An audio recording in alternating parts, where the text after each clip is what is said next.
ఈరోజు కంది వడలు ఎట్లా చేసుకోవాలో చూపిస్తా. దీనికోసం ఒక 8 గంటలు కందులను నానబెట్టుకోవాలి.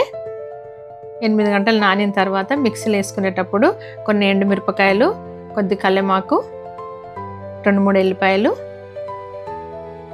కొంచెం కొత్తిమీర, తగినంత ఉప్పు వేసుకొని ఇది మిక్సీ చేసుకోవాలి. దీంట్లో సన్నగా కట్ చేసుకున్న ఉల్లిగడ్డలు, ఒక చెంచాడు బియ్యం పిండి వేసుకొని ఇవి మంచిగా కలుపుకోవాలి.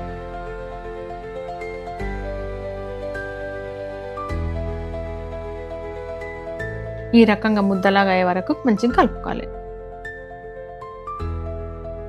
కొంచెం చేతికి తడి రాసుకొని వడలాగా ఒత్తి నూనె మంచిగా గాగినాక మీడియం ఫ్లేమ్లో గోలించుకోవాలి.